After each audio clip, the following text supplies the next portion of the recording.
Hello दोस्तों, स्वागत है आप सभी का हमारे चैनल पर। तो देखेंगे यहाँ पर हम लोग यूपीएससी 2025 के लिए टेस्ट कर रहे हैं। तो ये है टेस्ट नंबर 23। इसमें लगभग 67 क्वेश्चन हो चुका है और आज उसके आगे करेंगे 68 क्वेश्चन। देखिए, थोड़ा पार्ट में वीडियो लेके आते हैं ताकि अभी एग्जाम थोड़ा दूर है, तो कुछ पार्ट पार्ट में वीडियो करिए ताकि आपका रिवीजन डेली होता रहे। और उसके बाद जैसे ही एग्जाम नज़दीक आएगा तो आपको डेली फुल लेंथ टेस्ट कराया जाएगा। हमारे टेस्ट जो होते हैं उनका PDF प्राप्त करने के लिए आप टेलीग्राम से जुड़ जाइए। टेलीग्राम का नाम है PR knowledge research centre, short में लिखेंगे और 2024 लिखेंगे, आपको टेलीग्राम का लिंक मिल जाएगा। देखिए, ये सब PDF जितने भी हैं सब फ्री में प्रोवाइड कराए जाते हैं, जो भी वीडियो है PDF है सब, ठीक है। और अभी देखिए रिसेंटली में एक लोग का मैसेज भी आया था, सुरभि कुमारी का, जो कि बता भी रही थी, सर प्लीज़ आप कंटिन्यू पढ़ाते रहें। फ्री टेस्ट सीरीज आपकी वीडियो के माध्यम से अगर एक भी गरीब स्टूडेंट का सिलेक्शन होता है तो उसके परिवार के सभी सदस्य का कल्याण हो जाएगा। तो बिल्कुल देखिए, मैं तो चाहता हूँ जितने लोग पढ़ रहे हैं सभी का सिलेक्शन हो और सभी लोग पढ़ते रहिए। देखिए, आप लोग से कोई भी एक पैसा नहीं लिया जाएगा। आप लोग बस डेली अपना कंटिन्यूटी बनाए रखिए, वीडियो देखते रहिए, जितना ज़्यादा हो सके उतना ज़्यादा रिविजन करिए। ये आप ही के लिए बेनिफिट है, ठीक है। और डेली टेस्ट करिए, डेली टेस्ट होगा, ठीक है। तो चलिए शुरुआत करेंगे। और हम लोग इसको देखिए, पहले टेलीग्राम जुड़ जाइए ताकि जो भी नोटिफिकेशन होता है, PDF होता है, वो सब यहाँ पर प्रोवाइड कराया जाता है, ओके। और जो भी इन्फॉर्मेशन होगा वो आपको यहाँ दिया जाएगा। तो चलिए क्वेश्चन नंबर देखते हैं, 68 से शुरू करते हैं।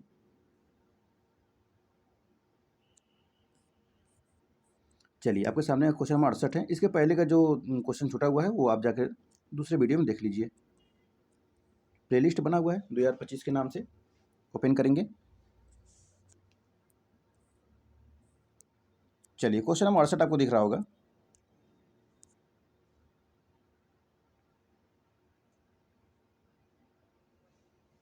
मानव विकास सूचकांक HDI के संदर्भ में निम्नलिखित कथनों पर विचार कीजिए। विश्व बैंक द्वारा मानव विकास रिपोर्ट के एक घटक के रूप में HDI जारी किया जाता है।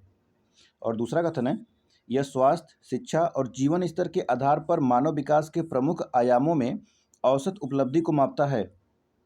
और तीसरा कथन है, यह रैंकिंग 0 और 1 के बीच के स्कोर पर आधारित होती है, जिसमें 0 मानव के विकास के निम्नतर स्तर को दर्शाता है और 1 मानव विकास के उच्चतम स्तर को दर्शाता है। कितने कथन सही हैं इसमें से? केवल 1, केवल 2, सभी 3 या तो कोई नहीं? चलिए, क्वेश्चन नंबर 68।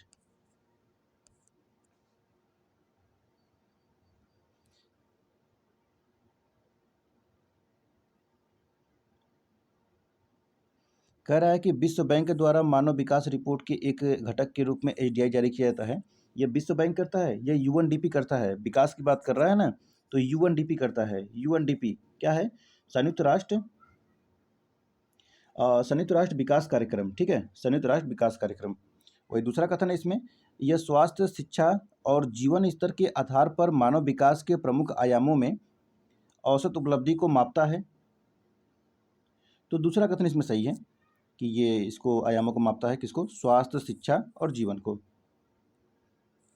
और तीसरा है कि यह रैंकिंग 0 और 1 के बीच की स्कोर पर आधारित होती है। जो 0 होता है मानव विकास के निम्नतम स्तर और 1 होता है ये उच्चतम स्तर को दर्शाता है।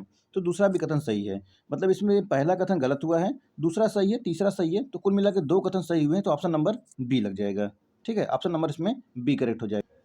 क्वेश्चन नंबर 69 देखते हैं। निम्नलिखित क्षेत्रों पर विचार कीजिए। मंगोलिया, यूरेशिया के टुंड्रा क्षेत्र प्रदेश, मेडागास्कर द्वीप, अमेजन बेसिन। पूछ रहा है कि उपर्युक्त में से कितने क्षेत्र चलवासी पशुचारण के लिए प्रसिद्ध हैं? केवल 1, केवल 2, केवल 3, ये तो सभी 4। Question number 69। तो पूछ रहा है कि कितने क्षेत्र चलवासी पशुचारण के लिए प्रसिद्ध है? चलवासी, तो देखिए मंगोलिया हो जाएगा, यूरेशिया के टुंड्रा प्रदेश हो जाएगा, मेडागास्कर द्वीप हो जाएगा, अमेजन बेसिन नहीं आएगा। देखिए, अमेजन बेसिन और ये उष्णकटिबंधीय अफ्रीका के क्षेत्र आखेट और संग्रहण गतिविधियों से संबंधित होते हैं। तो इसमें 3 सही है, एक कथन गलत है। कुल मिलाकर ओनली 3 होगा। ऑप्शन नंबर सी लगा देंगे। चलिए आगे बढ़ते हुए नेक्स्ट क्वेश्चन देखेंगे। Question number 70। क्वेश्चन क्या है? हाल ही में RDA ने राष्ट्रीय पेंशन प्रणाली न्यास यानी दूसरा संशोधन अधिनियम 2023 और पेंशन निधि संशोधन विनियम 2023 को अधिसूचित किया। इस संदर्भ में निम्नलिखित कथनों पर विचार कीजिए। पहला है, पेंशन निधि का प्रायोजक कंपनी अधिनियम 2013 के अंतर्गत पेंशन निधि को एक न्यास के रूप में निगमित कराएगा। और दूसरा है, यह न्यासी बैंकों के लिए अनिवार्य करता है कि वे अपनी स्थिति या संविधान को परिवर्तित करने हेतु आरबीआई की पूर्व अनुमति प्राप्त करेंगे। कितने सही हैं? केवल एक, केवल दो, दोनों सही या दोनों गलत। Question number 70। तो देखिए पहला कथन लिखेंगे इसमें, पेंशन निधि का प्रायोजक कंपनी अधिनियम 2013 के अंतर्गत पेंशन निधि को एक न्यास के रूप में निगमित कराएगा। पहला ही कथन गलत है, पहला ही कथन गलत है। देखिए इसमें पेंशन निधि संशोधन अधिनियम 2023 में यह अनिवार्य किया गया है कि पेंशन निधि के प्रायोजक कंपनी को अधिनियम 2013 के अंतर्गत पेंशन निधि को एक कंपनी के रूप में निगमित कराना होगा और उनके नाम खंड में पेंशन निधि जोड़ा जाना अनिवार्य होगा। ठीक है, तो जो ये अनिवार्य किया गया है उसके लिए, इसलिए पहला कथन गलत हो जाएगा। दूसरा देखेंगे, दूसरा कहता है यह न्यासी बैंकों के लिए अनिवार्य करता है कि वे अपनी स्थिति या संविधान को परिवर्तित करने हेतु आरबीआई की पूर्व अनुमति प्राप्त करेंगे। तो इसमें दूसरा भी कथन गलत हो जाएगा। इसमें इसे पीएफ आरडीए की पूर्व अनुमति प्राप्त करनी होगी, ठीक है, न कि आरबीआई की। दोनों के दोनों कथन गलत है, तो ऑप्शन नंबर क्या लग जाएगा? ऑप्शन नंबर डी लग जाएगा। दोनों के दोनों कथन बिल्कुल गलत है। चलिए क्वेश्चन नंबर 71 देखेंगे। विकासशील देशों में जनसंख्या की प्रवृत्ति के संदर्भ में निम्नलिखित कथनों पर विचार कीजिए। पहला कथन है, विकासशील देशों में उच्च जन्म और मृत्यु दर से निम्न जन्म और मृत्यु दर की ओर संक्रमण हुआ है, जिसके परिणाम स्वरूप जनसंख्या वृद्धि धीमी हुई है। और दूसरा कथन है, समग्र बढ़ती जन्म दर के कारण 2023 में वैश्विक जनसंख्या 10 बिलियन से अधिक हो गई है। कितने सही हैं? केवल एक, केवल दो, दोनों सही या दोनों गलत। Question number 71। क्वेश्चन नंबर 71 पे ध्यान देंगे। तो विकासशील देशों में उच्च जन्म और मृत्यु दर से निम्न जन्म और मृत्यु दर की ओर संक्रमण हुआ है, जिसके परिणाम स्वरूप जनसंख्या वृद्धि धीमी हुई है। तो देखेंगे इसमें पहला ही कथन गलत है। क्या है गलत? तो देखिए, विकसित देशों में उच्च जन्म और मृत्यु दर से निम्न जन्म और मृत्यु दर की ओर संक्रमण हुआ है, ठीक है, न कि विकासशील में। तो इसलिए पहला कथन गलत है। और दूसरा देखेंगे इसमें, दूसरा समग्र बढ़ती जन्म दर के कारण 2023 में वैश्विक जनसंख्या 10 बिलियन से अधिक हो गई है। 10 मिलियन कहाँ है? 8 मिलियन हुआ है ना। दोनों के दोनों कथन गलत है, तो ऑप्शन नंबर इसमें डी लग जाएगा। ठीक है, चलिए आगे बढ़ते हुए क्वेश्चन नंबर 72 देखते हैं। तो हाल ही में पर्यावरण, वन और जलवायु परिवर्तन मंत्रालय ने भारत में तेंदुओं की स्थिति रिपोर्ट 2022 जारी की है। इस संदर्भ में निम्नलिखित कथनों पर विचार कीजिए। पहला है, इसे प्रतिवर्ष राष्ट्रीय बाघ संरक्षण प्राधिकरण यानी एनटीसीए और भारतीय वन्यजीव संस्थान WII द्वारा जारी राज्य वन विभागों के सहयोग से प्रकाशित किया जाता है। ठीक है, पहला कथन है। दूसरा क्या कहता है कि तेंदुओं की सबसे अधिक आबादी महाराष्ट्र में है तथा इसके बाद कर्नाटक और तमिलनाडु का स्थान है। और तीसरा कथन क्या कहता है, कार्बेट टाइगर रिजर्व में तेंदुओं की सर्वाधिक आबादी पाई जाती है तथा इसके बाद नागार्जुन सागर श्रीशैलम टाइगर रिजर्व का स्थान है। चलिए बताइए कितने सही हैं? केवल एक, केवल दो, सभी तीन या तो कोई नहीं। चलिए पहला शुरू करते हैं।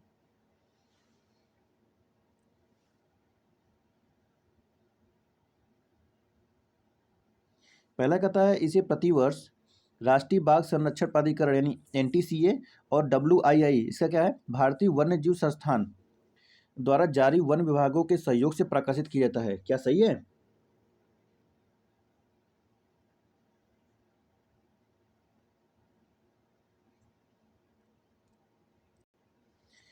तो देखेंगे, ठीक कह रहा है कि ये इन दोनों के माध्यम से जारी किया जाता है, लेकिन ये प्रतिवर्ष नहीं बल्कि 4 वर्ष में होता है। ठीक है, 4 वर्ष में। तो पहला कथन गलत। दूसरा कहता है, तेंदुओं की सबसे अधिक आबादी महाराष्ट्र में है और इसके बाद कर्नाटक और तमिलनाडु का स्थान आता है। ठीक है, तो क्या सही है? दूसरा भी कथन इसमें गलत हो जाएगा। सर्वाधिक आबादी MP में है, MP में, उसके बाद महाराष्ट्र, कर्नाटक, तमिलनाडु का स्थान है। ठीक है, तो दूसरे पे महाराष्ट्र, फिर कर्नाटक, फिर तमिलनाडु। चलिए, तो पहला और दूसरा दोनों गलत। तीसरा देखते हैं, कार्बेट टाइगर रिजर्व में तेंदुओं की सर्वाधिक आबादी पाई जाती है तथा इसके बाद नागार्जुन सागर श्रीशैलम टाइगर रिजर्व का स्थान है। तीसरा कथन, तो तीसरा भी कथन गलत हो गया। नागार्जुन सागर श्रीशैलम टाइगर रिजर्व आंध्र प्रदेश में तेंदुओं की सर्वाधिक आबादी है, ठीक है, इसमें तो इसमें चेंज कर दिया है। तो कुल मिला के तीनों के तीनों कथन गलत है। ऑप्शन नंबर डी लगा देंगे, कोई नहीं होगा। चलिए आगे बढ़ते हैं, क्वेश्चन नंबर 73 देखते हैं। प्रायः सुर्खियों में रहने वाला अजोव सागर, अजो किन देशों के मध्य अवस्थित है? दो देशों के मध्य, रूस यूक्रेन, तुर्की ग्रीस, तुर्की जॉर्जिया या अजरबैजान अर्मेनिया।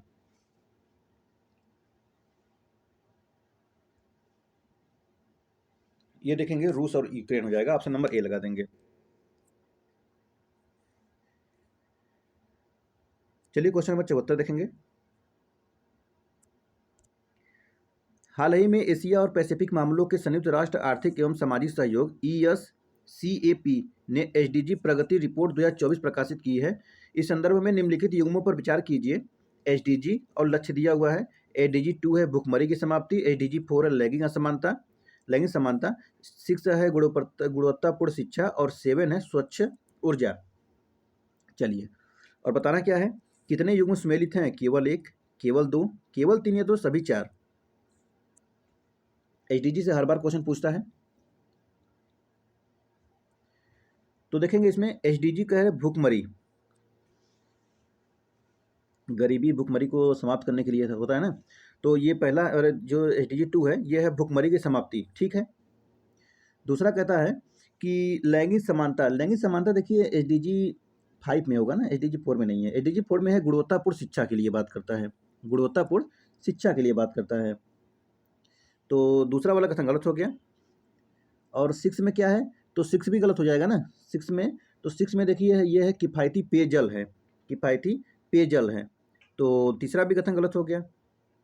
7 में देखिए स्वच्छ ऊर्जा की बात करता है, तो ये ठीक है। मतलब पहला, इसमें कौन कौन सही है, इसमें देखेंगे पहला सही है और चौथा सही है, दूसरा गलत है और तीसरा गलत है। तो कुल मिला के इसमें 2 कथन सही हुए हैं, 2 युग्म। ऑप्शन नंबर बी लगा देंगे। आगे बढ़ेंगे, क्वेश्चन नंबर 75। निम्नलिखित कथनों पर विचार कीजिए। पहला कथन है, भारत में साक्षरता दर 5 वर्ष से अधिक आयु वाली जनसंख्या के उस प्रतिशत को सूचित करती है जो पढ़ लिख सकता है। और दूसरा कथन है, 2011 की जनगणना के अनुसार भारतीय राज्यों और केंद्रशासित प्रदेशों में केरल की समग्र साक्षरता दर सर्वाधिक है जबकि लक्षद्वीप में महिला साक्षरता दर सर्वाधिक है। चलिए बताइए, केवल 1, केवल 2, दोनों सही या दोनों गलत? 75 नंबर।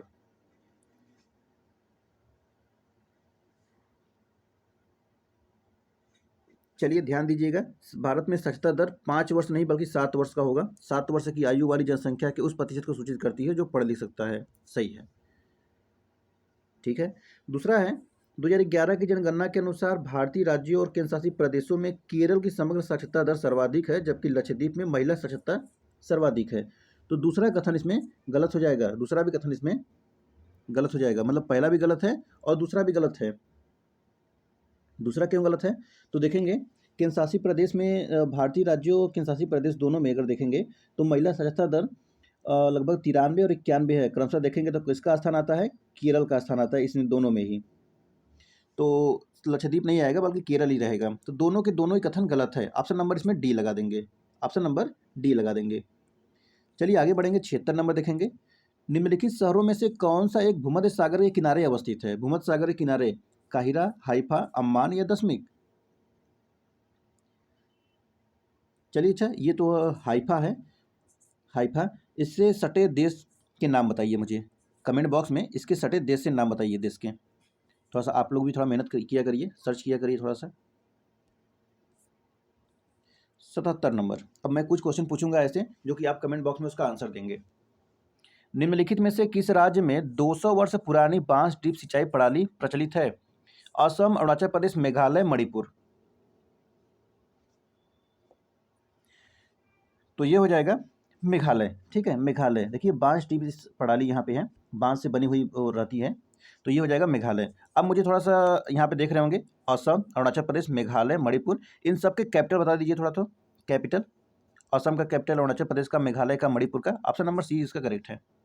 चलिए कमेंट बॉक्स में सभी लोग असम, अरुणाचल प्रदेश, मेघालय, मणिपुर का कैपिटल बताइए। हाल ही में 5 नए देश पूर्णकालिक अस्थायी सदस्य के रूप में ब्रिक्स में शामिल हुए हैं। इस संदर्भ में निम्नलिखित कथनों पर विचार कीजिए। पहला है, नए सदस्यों के शामिल होने के साथ ही ब्रिक्स ने मौद्रिक जीडीपी के मामले में G7 देशों की जीडीपी को पीछे छोड़ दिया है। वही दूसरा है, अर्जेंटीना उन 5 देशों में से एक है जो ब्रिक्स में पूर्णकालिक अस्थायी सदस्य के रूप में शामिल हुआ है। और तीसरा कथन है, नए सदस्यों के शामिल होने के साथ ब्रिक्स विश्व की तेल मांग की 1/3 से अधिक आपूर्ति करने वाला बन गया है। कितने सही हैं? केवल 1, केवल 2, सभी 3 या तो कोई नहीं। 78 नंबर।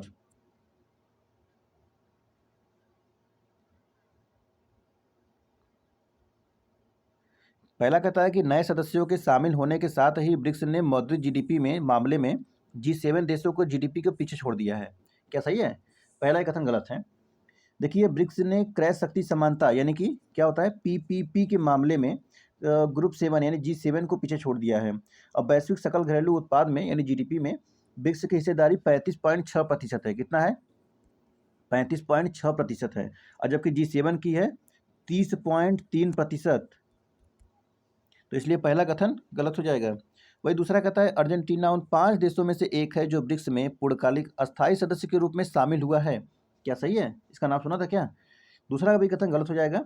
अर्जेंटीना ने ब्रिक्स से अपनी सदस्यता वापस लेने की फैसला किया था। ठीक है। तीसरा देखते हैं, तीसरा क्या कहता है, नए सदस्यों के शामिल होने के साथ ब्रिक्स विश्व की तेल मांग की 1/3 से अधिक आपूर्ति करने वाला बन गया है। तो ये सही है, तीसरा सही हो जाएगा। मतलब इसमें एक कथन सही हुआ तो ऑप्शन नंबर ए लगा देंगे, ओनली 1 हो जाएगा। आगे बढ़ते हुए अगला क्वेश्चन देखेंगे, क्वेश्चन नंबर 79। इस प्रकार की बस्ती भौतिक रूप से एक दूसरे से पृथक यानी अलग अनेक इकाइयों में बटी होती हैं, किंतु उन सबका नाम एक रहता है। इन इकाइयों को देश के विभिन्न भागों में स्थानीय स्तर पर पन्ना, पाड़ा, पाली, नगला, ठाड़ी इत्यादि कहा जाता है। ऐसे गांव मध्य और निम्न गंगा के मैदान छत्तीसगढ़ और हिमालय की निचली घाटियों में बहुतायत पाए जाते हैं। हिमालय की निचली घाटियों में। उपयुक्त विवरण किसके बारे में है? गुच्छित बस्तियां, पल्ली बस्तियां, अर्धगुच्छित बस्तियां या परिक्षिप्त बस्तियां। चलिए 79 नंबर। तो देखिए, यह बात किया गया पल्ली बस्तियां के बारे में। ऑप्शन नंबर बी लगा देंगे, पल्ली बस्तियां, पल्ली। चलिए आगे बढ़ेंगे, क्वेश्चन नंबर 80 देखेंगे। हाल ही में प्रधानमंत्री ने असम में मां कामाख्या एक्सेस कॉरिडोर की आधारशिला रखी। इस संदर्भ में निम्नलिखित कथनों पर विचार कीजिए। तो देखिए, मोदी जी जहाँ भी जाते हैं थोड़ा सा उनको देखा करिए कहाँ पर शिलान्यास किसका कर रहे हैं, क्योंकि डायरेक्ट क्वेश्चन पूछता है। आपको भी दिखता होगा, अगर प्रीवियस ईयर क्वेश्चन सॉल्व करते होंगे तो कई क्वेश्चन ऐसे होते हैं जो डायरेक्ट क्वेश्चन ऐसे पूछते हैं कि हाल ही में प्रधानमंत्री ने यहाँ किया है, वो शिलान्यास किया है। तो पहला इसमें है, कामाख्या मंदिर का पुनर्निर्माण 16वीं शताब्दी में अहोम राजवंश के शासकों द्वारा किया गया था। अहोम। और दूसरा है कि इस मंदिर की प्रमुख शैली मंदिर वास्तुकला की पाल शैली से संबंधित है। ठीक है। और तीसरा क्या कहता है? कहता है मंदिर परिसर में आम्बुबाची मेला नामक एक प्रजनन उत्सव आयोजित किया जाता है। कितने सही हैं? केवल 1, केवल 2, सभी 3, लास्ट में कोई नहीं होगा। हाँ, कोई नहीं है। चलिए बताइए, क्वेश्चन नंबर 80। Question number 80।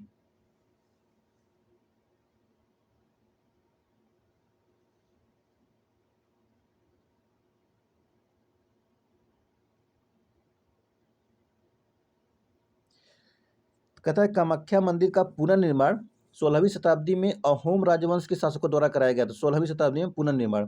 पहला ही कथन गलत है। देखिए, इसका पुनर्निर्माण जो है ये कब कराया गया था? ये कराया गया था 1562 में। 1562 में कोच वंश के शासक नर नारायण, कौन है? नर नारायण, नर नारायण के द्वारा कराया गया था कामाख्या। ठीक है। तो पहला कथन गलत। दूसरा है कि इस मंदिर की प्रमुख शैली मंदिर वास्तुकला की पाल शैली से संबंधित है। तो दूसरा कथन भी इसमें गलत हो जाएगा। दूसरा भी कथन इसमें गलत हो जाएगा। देखिए, मंदिर के पुनर्निर्माण में वास्तुकला की नीलाचाल शैली का उपयोग किया गया है। नीलाचल होता है, देखिए नीलाचल शैली है। यहाँ पे क्या दिया था? कौन सा शैली यहाँ पे दिया था? पाल शैली। दूसरा भी कथन गलत, मतलब पहला भी गलत, दूसरा भी गलत। चलिए तीसरा देखते हैं। मंदिर परिसर में अंबुबाची मेला नामक एक प्रजनन उत्सव आयोजित किया जाता है, तो तीसरा सही है। तीसरा कथन इसमें सही है। मंदिर परिसर में प्रतिवर्ष जून माह में एक सप्ताह तक चलने वाला ये अंबुबाची है ना, अंबुबाची मेला शुरू होता है। तो एक ही कथन सही हुआ है, ऑप्शन नंबर ए लगा देंगे, ओनली वन होगा। चलिए आगे बढ़ते हुए क्वेश्चन नंबर 81 देखते हैं। प्रमुख समुद्री मार्गों के संदर्भ में निम्नलिखित कथनों पर विचार कीजिए। पहला कथन है उत्तमासा अंतरिक्ष समुद्री मार्ग, केप ऑफ गुड होप समुद्री मार्ग को बृहद ट्रंक मार्ग के नाम से भी जाना जाता है। और दूसरा है पनामा नहर दक्षिण प्रशांत सागर मार्ग पर अवस्थित है। कितने सही हैं इसमें से? केवल एक, केवल दो, दोनों सही है, दोनों गलत। Question number 81। Question number 81। उत्तम मासा अंतरिक्ष समुद्री मार्ग केप ऑफ गुड होप समुद्री मार्ग को बृहद ट्रंक मार्ग के नाम से भी जाना जाता है। पहला कथन गलत है। दूसरा कहता है पनामा नहर दक्षिण प्रशांत सागर मार्ग पर अवस्थित है, तो पनामा का ये ठीक है। अब ये दूसरा वाला सही है। ओनली टू हुआ तो ऑप्शन नंबर बी लगा देंगे। चलिए आगे बढ़ते हुए क्वेश्चन नंबर 82 देखेंगे। चीनी उद्योग के संदर्भ में निम्नलिखित कथनों पर विचार कीजिए। चीनी उद्योग पिछले कुछ वर्षों में मिलों के दक्षिणी और पश्चिमी राज्यों में स्थानांतरित तथा संकेंद्रित होने की प्रवृत्ति देखी गई है, क्योंकि इन राज्यों में सहकारी समितियां अधिक सफल रही हैं। कितने सही हैं? केवल एक, दोनों सही है, सही व्याख्या करता है या तो सही व्याख्या नहीं करता है। पहला सही है, दूसरा गलत है, या पहला गलत है, दूसरा सही है। चलिए, तो पिछले कुछ वर्षों में मिलों के दक्षिणी और पश्चिमी राज्यों में स्थानांतरित तथा संकेंद्रित होने की प्रवृत्ति देखी गई है, सही है। और क्योंकि इन राज्यों में सहकारी समितियां अधिक सफल रही हैं, तो ये भी सही है। दोनों कथन सही है, सही व्याख्या करता है, तो ऑप्शन नंबर ए लगा देंगे। आगे बढ़ते हुए अगला क्वेश्चन, क्वेश्चन नंबर 83। यह लौह अयस्क के प्रगलन के लिए एक महत्वपूर्ण कच्चा माल है और इसका उपयोग लौह मिश्रातु विनिर्माण में भी किया जाता है। इसके निक्षेप लगभग सभी भूगर्भीय संरचनाओं में पाए जाते हैं। हालांकि मुख्य रूप से यह धारवाड़ क्रम से संबंध है। भारत में उड़ीसा और कर्नाटक इसके प्रमुख उत्पादक राज्य हैं। उपयुक्त परिच्छेद में निम्नलिखित में से किस खनिज का वर्णन किया गया है? मैग्नीज, कोयला, अब्रक या बक्साइट? चलिए 83 नंबर किसका किया गया है? चलिए देखेंगे, तो इसका हो जाएगा ऑप्शन नंबर ए लगा देंगे, मैग्नीज हो जाएगा। क्या हो जाएगा? मैग्नीज की बातें कर रहा है। अगला क्वेश्चन है क्वेश्चन नंबर 84। हाल ही में जलवायु और स्वच्छ वायु गठबंधन CCAC की वार्षिक बैठक केन्या के नैरोबी में आयोजित की गई थी। इस संदर्भ में निम्नलिखित कथनों पर विचार कीजिए। यह एकमात्र वैश्विक गठबंधन है जो अनन्य रूप से अल्पकालिक जलवायु प्रदूषकों में कमी करने के लिए समर्पित है। दूसरा है यह ग्लोबल मीथेन प्लेज के सचिवालय के रूप में कार्य करता है। कितने सही हैं? केवल एक, केवल दो, दोनों सही है, दोनों गलत। 84 नंबर।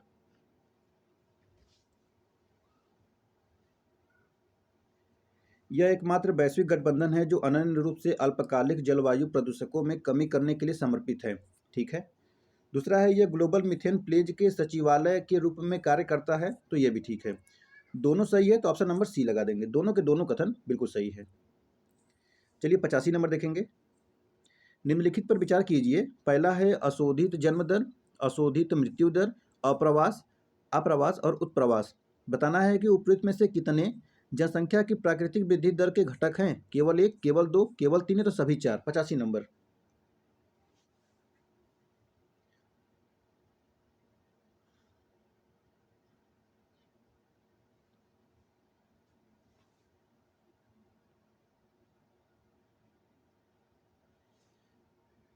तो चलिए देखेंगे, इसमें आपका अशोधित जन्म दर, अशोधित मृत्यु दर हो जाएगा, अप्रवास उत्प्रवास नहीं होगा। ऑप्शन नंबर बी लगा देंगे, ओनली 2 हो जाएगा। आगे बढ़ेंगे, क्वेश्चन नंबर 86 देखेंगे। निम्नलिखित कथनों पर विचार कीजिए। पहला कथन है एक नगर व उससे संलग्न नगरीय बस्तियां। दूसरा कथन है दो अथवा दो से अधिक संप्रसिद्ध नगर। तीसरा है एक अथवा अधिक संलग्न नगरों के बहिर्बद्ध से युक्त एक संप्रसिद्ध प्रसार नगर का निर्माण। बताना है कि उपयुक्त कथनों में से कथन कौन सा कथन नगरीय संकुल से संबंधित है। नगरीय संकुल, एक और दो, 1 और 3, 2 और 3 या तो तीनों। तो चलिए देखेंगे। नगरीय संकुल, एक नगर व उससे संलग्न नगरीय बस्तियां, ठीक है। 2 अथवा 2 से अधिक संपर्शी नगर, ठीक है। एक अथवा अधिक संलग्न नगरों के बहिर्बद्ध से युक्त एक संस्पर्शी प्रसार नगर का निर्माण, तो ये भी ठीक है। तीनों कथन सही है, तो ऑप्शन नंबर इसमें डी लगा देंगे। डी कथन सही है, हम तो तीनों कथन। चलिए 87 नंबर देखेंगे। निम्नलिखित में से किसे प्रवास का प्रतिवर्ष कारक माना जा सकता है? बेरोजगारी, रहन सहन की निम्न दशाएं, राजनीतिक उपद्रव, प्राकृतिक विपदाएं और महामारी, उच्च वेतन। नीचे दिए गए कूट का प्रयोग करिए, सही उत्तर का चयन करिए। 1 2 3 3 4 5, 1 2 3 4 या 1 2 3 4 5। Question number 87। क्वेश्चन नंबर 87, प्रवास का प्रतिवर्ष कारक, तो बेरोजगारी हो जाएगा, रहन सहन की निम्न दशाएं हो जाएगा, राजनीतिक उपद्रव हो जाएगा, प्राकृतिक विपदाएं और महामारी हो जाएगा, उच्च वेतन इसमें नहीं आएगा। उच्च वेतन रहेगा तो फिर कैसे होगा, तो तब ठीक हो जाएगा। तो 1 2 3 4 हो जाएगा ऑप्शन नंबर सी। 5 जहाँ जाए तो हटा दीजिए, इसको हट जाएगा, ये इसको हट जाएगा। चलिए 2 तो एलिमिनेट हो गया था ना, ऑप्शन नंबर सी करेक्ट है। 88 देखिए। अटल सुरंग विश्व की सबसे लंबी राजमार्ग सुरंग है। इसका निर्माण सीमा सड़क संगठन द्वारा किया गया है। यह सुरंग परस्पर जोड़ती है मनाली और लाहौल स्पीति घाटी को, रोहतांग दर्रे और लेह को, गंगटोक और नाथुला को, या लद्दाख और कश्मीर घाटी को।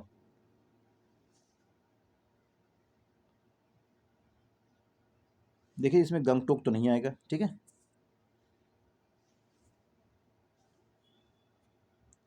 तो ये हो जाएगा मनाली और लाहौल स्पीति घाटी को, ऑप्शन नंबर ए लगा देंगे। चलिए 89 नंबर देखिए।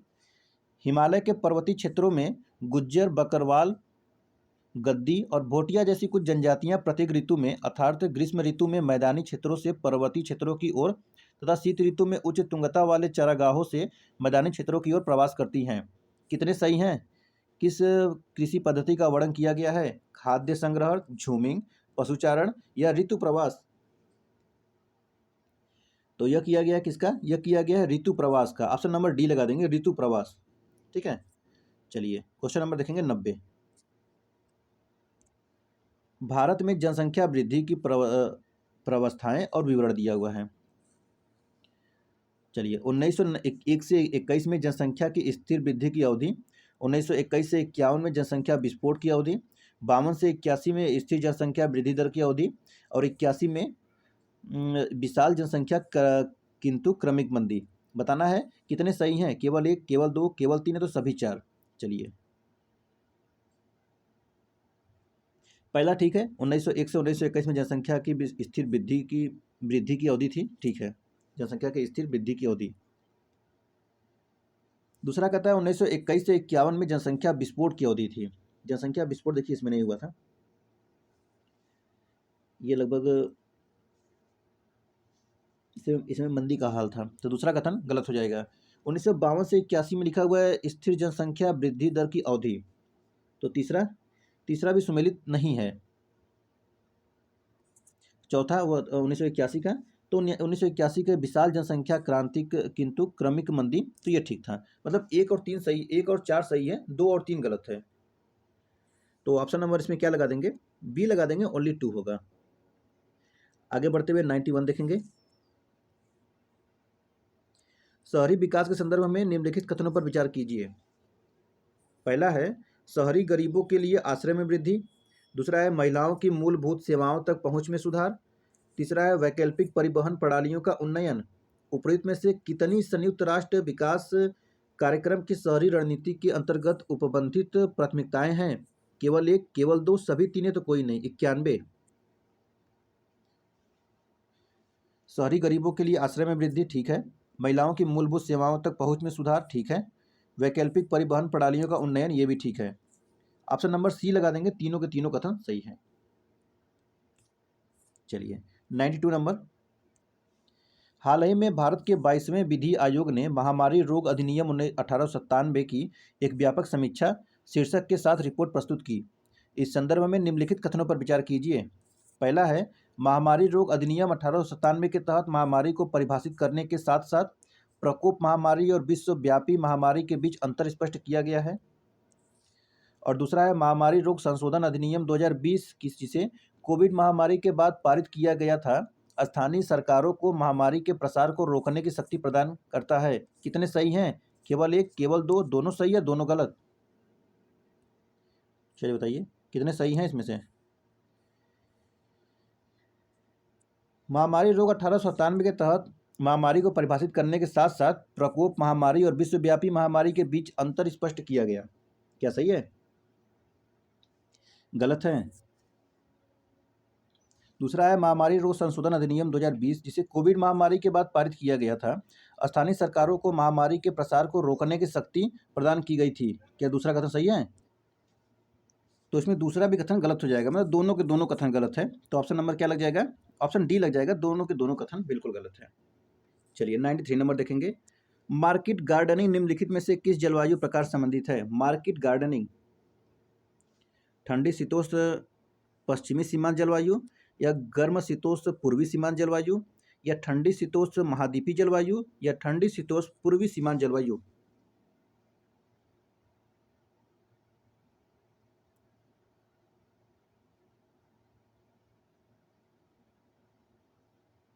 देखिए ये जो मार्केट गार्डनिंग है ये Britain, France, Belgium, Netherlands, Denmark, पश्चिमी नॉर्वे, उत्तर पश्चिमी आइबेरिया के क्षेत्रों में होते हैं, जो उत्तर पश्चिमी यूरोप में हैं। उत्तर पश्चिमी यूरोप का मतलब ऑप्शन नंबर ए लगा देंगे, ठंडी शीतोष्ण पश्चिमी सीमांत जलवायु। चलिए 94। जनगणना 2011 के संदर्भ में निम्नलिखित कथनों पर विचार कीजिए। पहला है भारत का जनसंख्या घनत्व 500 व्यक्ति प्रति वर्ग किलोमीटर से है, कम है।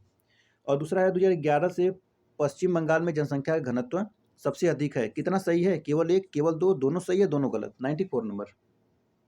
94। तो देखेंगे भारत का जनसंख्या घनत्व 500 व्यक्ति प्रति वर्ग किलोमीटर से कम है, ठीक है। 2011 में पश्चिम बंगाल में जनसंख्या घनत्व सबसे अधिक है, तो ये पश्चिम बंगाल नहीं बल्कि बिहार था। दूसरा कथन गलत, ऑप्शन नंबर ए लगा देंगे, वोल्यूम 1 हो जाएगा। 95। निम्नलिखित व्यापारिक केंद्रों में से कौन सा आंत्रपोपत्तन का उदाहरण है? Tripoli Libya, calyx France, Karachi Pakistan, या सिंगापुर? आंत्रपोपत्तन देखिए सिंगापुर का है। ऑप्शन नंबर इसमें डी लगा देंगे, ऑप्शन नंबर इसमें डी हो जाएगा। Question number 96। यह एक औषधि पौधा है जो हिमाचल प्रदेश और अरुणाचल प्रदेश के विभिन्न भागों में पाया जाता है। इसकी छाल, टहनियाँ, नुकीली पत्तियाँ और जड़ों से कैंसर रोधी औषधि टैक्सोल तैयार की जाती है।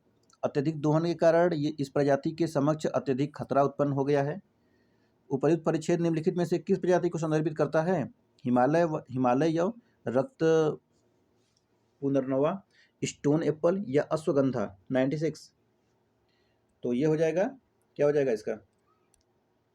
ऑप्शन नंबर इसमें ए लगा देंगे, हिमालय यव, ठीक है। चलिए आगे बढ़ते हुए क्वेश्चन नंबर 97 देखते हैं। यह परंपरागत समुदाय अपने अनूठे रीति रिवाजों और संस्कृति के लिए जाना जाता है, जिसमें जीवंत वस्त्र, जटिल हेयर स्टाइल, परिष्कृत आभूषण और चेहरे की चित्रकारी शामिल है। यह समुदाय भूमध्य रेखीय वन और व्यापारिक पवनों द्वारा निर्मित गर्म मरुस्थल के बीच पाया जाता है और वैकल्पिक रूप से उस वर्षा ऋतु और ठंडी शुष्क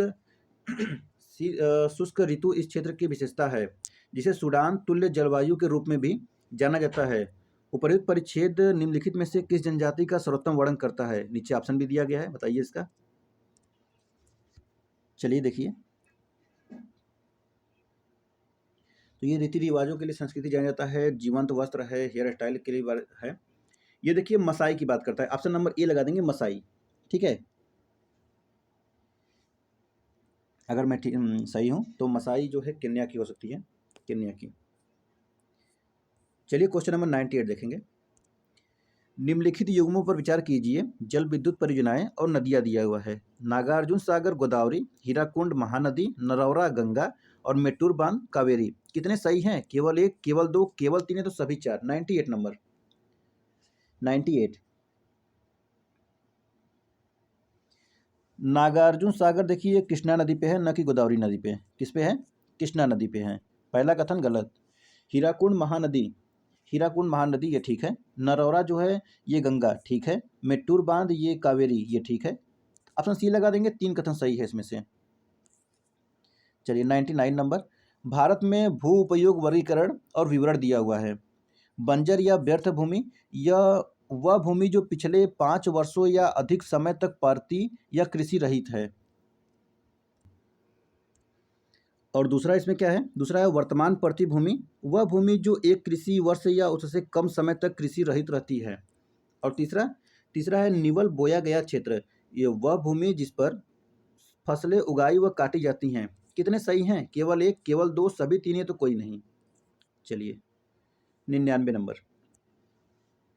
एक बार में देखिए पूरा, ठीक है? दिख रहा है? अब दिख रहा होगा।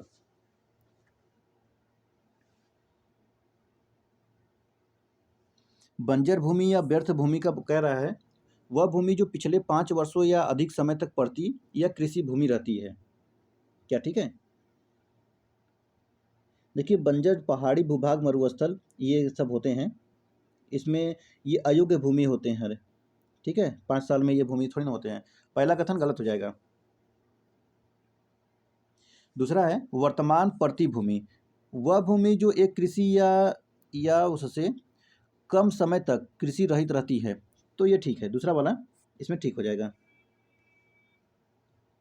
तीसरा है निवल बोया गया क्षेत्र, तो वह भूमि जिस पर फसलें उगाई व काटी जाती हैं, निवल वाला होता है, ये भी ठीक है। कुल मिलाकर 2 कथन सही हुए हैं, तो ऑप्शन नंबर बी लगा देंगे, ओनली 2 होगा। चलिए आज का आखिरी क्वेश्चन देखते हैं। हाल ही में इसरो ने उपग्रह डेटा का उपयोग करके विभिन्न भारतीय स्थानों पर मीथेन उत्सर्जन के संबंध में एक व्यापक विश्लेषण जारी किया है। इस संदर्भ में निम्नलिखित कथनों पर विचार कीजिए। पहला कथन है कार्बन डाइऑक्साइड की तुलना में मीथेन उत्सर्जन के स्थानीय स्रोतों का पता लगाना आसान है। और दूसरा है क्योंकि मीथेन एक अल्पकालिक प्रदूषक है जिसमें कार्बन डाइऑक्साइड की तुलना में अधिक ग्लोबल वार्मिंग क्षमता है। कितने सही हैं इसमें से? दोनों कथन सही है, सही व्याख्या करता है, या तो सही व्याख्या नहीं करता है। पहला सही है दूसरा गलत है, या पहला गलत है दूसरा सही है। चलिए क्वेश्चन नंबर 100, कार्बन डाइऑक्साइड की तुलना में मीथेन उत्सर्जन के स्थानीय स्रोतों का पता लगाना आसान है। क्या आसान है? पहला ही कथन गलत है। जब पहला कथन गलत तो दूसरा ऑटोमेटिक ठीक हो जाएगा। मीथेन एक अल्पकालिक प्रदूषक है जिसमें कार्बन डाइऑक्साइड की तुलना में अधिक ग्लोबल वार्मिंग क्षमता है। तो पहला गलत दूसरा सही। ऑप्शन नंबर आपका यहाँ पे लगेगा डी। पहला गलत है दूसरा सही है। तो देखेंगे ये यूपीएससी 2025 के लिए प्रैक्टिस सेट चल रहा है जो कि विजन आईएएस का है। देखिए इसका पीडीएफ आज डाल दिया जाएगा। पीडीएफ पाने के लिए आप पीआर नॉलेज रिसर्च सेंटर को शॉर्ट में लिखकर 2024 लिख दीजिए, आपको टेलीग्राम का लिंक मिल जाएगा। और ऐसे भी नहीं मिलता है तो आप जाएंगे डिस्क्रिप्शन बॉक्स में, वहाँ पर आपको टेलीग्राम का लिंक मिल जाएगा।